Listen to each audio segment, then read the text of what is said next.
And the other subtype is a muscarinic.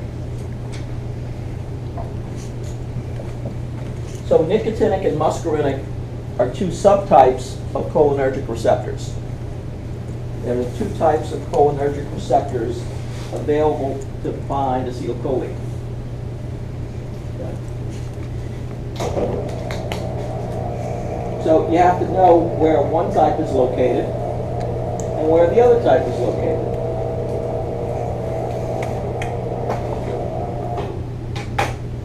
It turns out that nicotinic receptors, I got it, Okay. are located at ganglia. Remember how we said that both preganglionic sympathetic and preganglionic parasympathetic neurons release acetylcholine? Therefore, at the ganglia, those postganglionic neurons along their cell body, along their dendrites, they must have some type of cholinergic receptor. In this case, it's nicotinic. Okay? In fact, we would call this type of receptor present at the ganglion, like right here. Okay? We would call that a nicotinic subscript N for neuron. A nicotinic N receptor. Now, you'll also find nicotinic receptors within the cell membranes of skeletal muscle. But those we would call nicotinic M. Where's the J? Where's the J? No, it's and then. Oh, neuromuscular junction. Okay. It's a junction between the neuron and the muscle. Okay. Okay. So at ganglia, you find nicotinic M, skeletal muscle nicotinic M. What about the adrenal medulla? We said these cells are homologous to ganglionic cells. They come from the same embryonic origins. So these are all also nicotinic N receptors. So then it begs the question, where are muscarinic receptors found? They're found along the cell membranes of all organs innervated by the parasympathetic nervous system. Or another way of saying that is all effectors innervated by parasympathetic postganglionic axons. Okay. They would also be found along sweat glands because the sweat glands interact with acetylcholine.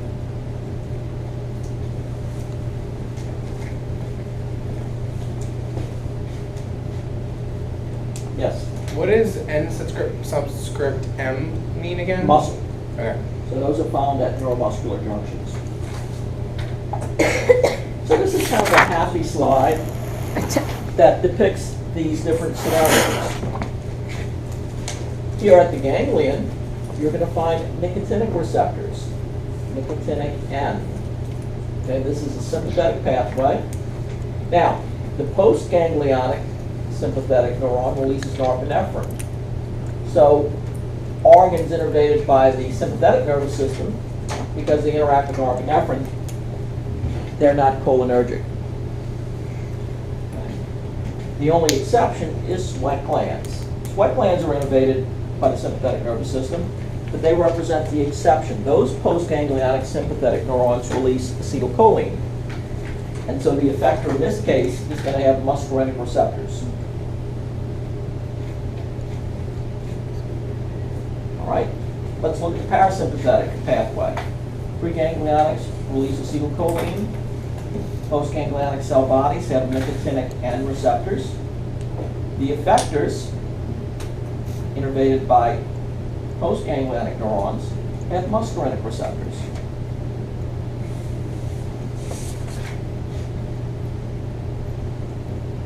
All right.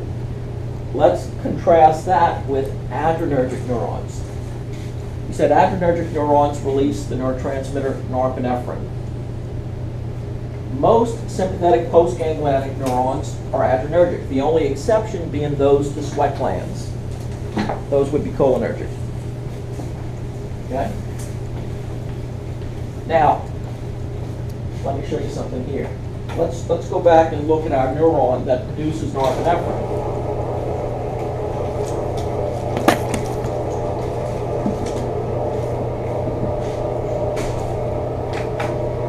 if this neuron, instead of producing acetylcholine, if this synaptic vesicle included norepinephrine, then this would be an adrenergic neuron. And just like cholinergic neurons, the synaptic vesicle would undergo axonal transport to the terminal, and the norepinephrine would be released in response to an action potential. However, with respect to norepinephrine, it would not bind to a cholinergic receptor.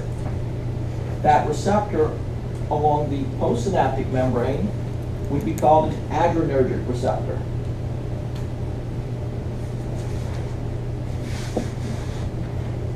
So norepinephrine in this case would bind to an adrenergic receptor. There are no enzymes within the synapse, within the synaptic cleft, to break down norepinephrine. So instead, one of the ways its action is terminated is for it to undergo reuptake by the presynaptic neuron. Okay? So it can undergo reuptake. Another mechanism is simply for the norepinephrine to diffuse away from the synaptic cleft. Wait, so the uptake is pretty much where the axon just takes it back? It takes it back, and it can recycle it. Okay. It can place it into another synaptic vesicle. Right.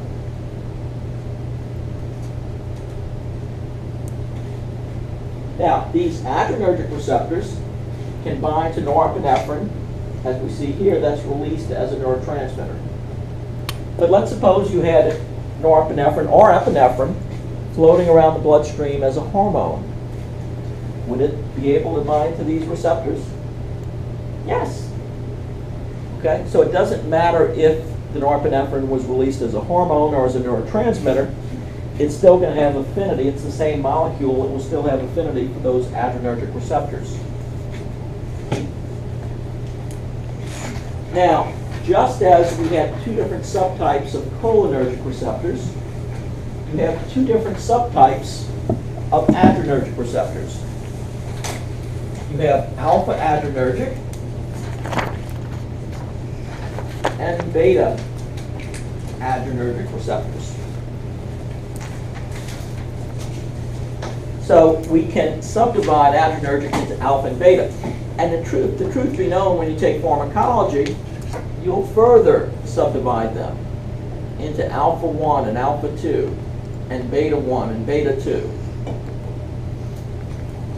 But this is going to have a lot of importance when it comes to pharmacology. I will give you an example. The type of adrenergic receptor present along the cells of the SA node. The SA node is the pacemaker of the heart. This would be a beta adrenergic receptor. Now, the way drugs work is to bind to receptors and either stimulate them, in which case we'd call it an adrenergic agonist, or the drug may work by binding to a receptor, like a beta adrenergic receptor, and blocking it, in which case we'd call it a beta adrenergic antagonist, or we could call it a beta adrenergic blocker. Okay? The nickname would be a beta blocker. So if you give someone a beta blocker, this is a drug that's going to bind to beta adrenergic receptors, but instead of stimulating the receptor, it's going to occupy that site so it can't bind to norepinephrine. So it blocks stimulation or an increase in heart rate. It slows down the heart.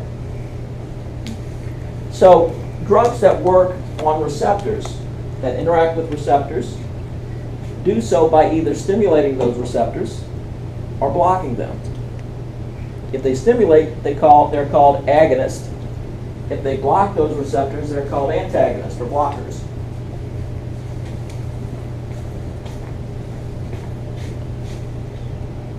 Okay. This is an actual picture of a student I had. Can't see. And these are the neurotransmitter rules, and she's asking, I see her. Why do you have an actual student on here? Well, Why not?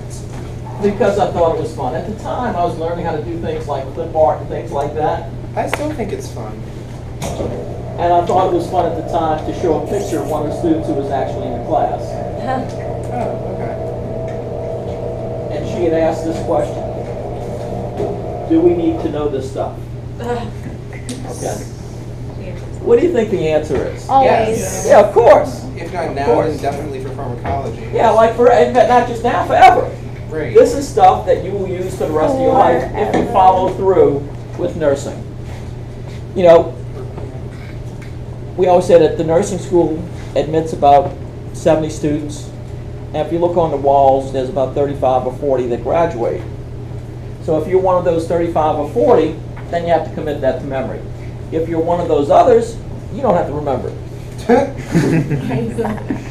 That's the good news. So here are the neurotransmitter rules. All preganglionic neurons release acetylcholine. We said that. Within the parasympathetic nervous system, all postganglionic neurons release acetylcholine. That's good. On the other hand, within the sympathetic nervous system, postganglionic neurons release norepinephrine. The exception being postganglionic neurons to sweat glands. Those sympathetic neurons release acetylcholine. That's an exception. Okay. The adrenal medulla releases principally epinephrine, 80% epinephrine, 20% norepinephrine. And then somatic motor neurons release acetylcholine. So if you can commit that to memory, you're good. I like that. It's not difficult. Don't roll your eyes. Is that a picture you took of her, or you like found that of her? No, I took it of her. We had those cell phones. Where is that at? Huh? Is that here? So at Holy Cross. Oh, okay. Now, She used to get dressed up for school. How'd you know? You literally saw like a third of It was her. buttoned up. this presents, this is your receptor diagram. If you can reproduce this on a whiteboard, then you know everything you need to know up to this point. Okay? In other words, with the parasympathetic nervous system, the preganglionic neurons release acetylcholine. They bind to nicotinic N receptors. The postganglionic neuron releases acetylcholine. It binds to muscarinic receptors. Okay? Within the sympathetic nervous system, three scenarios. Okay?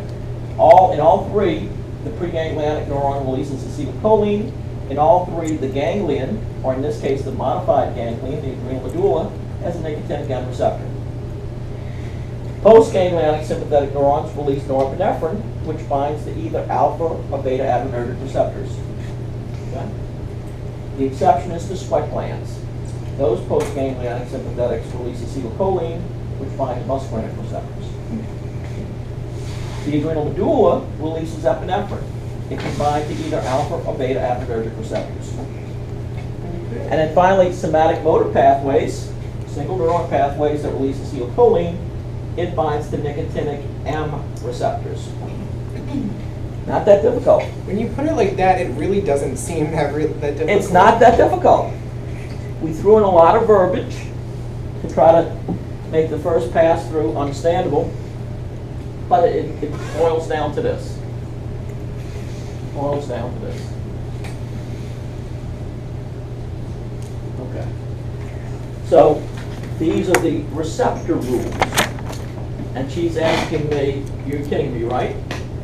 Is Dr. Ellis's cell biology course still available? That's why I wait to talk about this to after midterm. It's too late to transfer to another course. Okay? So nicotinic N receptors are located on the cell bodies of all postganglionic neurons within ganglia, whether they're parasympathetic or sympathetic. They're also located on the cells of the adrenal medulla. Nicotinic M, skeletal muscle. Muscarinic, all organs innervated by the parasympathetic nervous system and sweat glands. Adrenergic receptors are located on all organs innervated by the sympathetic nervous system. And they're either alpha or beta. Adrenergic receptors are also located on all organs which are regulated by circulating epinephrine or norepinephrine released by the adrenal medulla.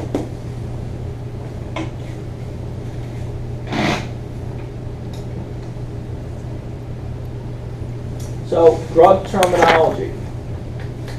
sympathomimetic or adrenergic agents or adrenergic agonists all mean the same thing. It means that that drug, that sympathomimetic drug or that adrenergic agonist or agent is going to bind to adrenergic receptors and activate that receptor. Whereas parasympathomimetic or cholinergic agonists or cholinergic agents bind to and activate cholinergic receptors. Now, I can use the word blocker or antagonist interchangeably. So adrenergic blockers or adrenergic antagonists bind to and block adrenergic receptors. An anticholinergic agent or cholinergic blocker or antagonist blocks cholinergic receptors. Okay?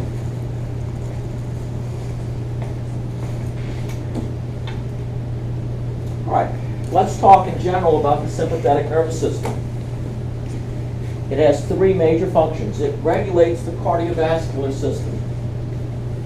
For instance, you have adrenergic receptors present along cell membranes of the heart, which serve to increase heart rate, which serve to increase force of contraction and elevate cardiac output. Well, either one of those, an increase in heart rate or an increase in cardiac output, is also going to serve to raise blood pressure. You have adrenergic receptors present on blood vessels. In fact, blood vessels represent an organ that only receives sympathetic innervation. Blood vessels do not receive parasympathetic innervation. So they have alpha adrenergic receptors that, when stimulated, may cause vasoconstriction and raise blood pressure. So the cardiovascular system is regulated by the sympathetic nervous system that acts through adrenergic receptors. Other functions of the sympathetic nervous system regulates body temperature and triggers the fight or flight response. Okay. For instance, let's suppose you're walking down Bless you. a dark alley. Let's say, Brittany, you went clubbing in the quarter, as you might be prone to do. And then, in your drunken stupor, you're walking home and you make a bad choice. You decide to walk down a dark, unlit street.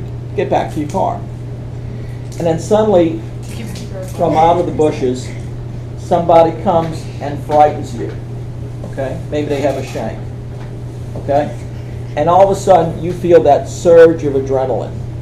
Okay? The hairs on the back of your neck stand up. Well, that's epinephrine being released from the adrenal medulla. That epinephrine, you know, epinephrine can also be produced as a drug. They And- say when you're cardiac arrest, right? Right, right. In fact, when I Which one think of that be? That's what they say on a Grey's lot of Anatomy. drugs that begin These with ones are E so- bind to everything. So it binds to alpha 1, alpha 2, beta 1, beta 2.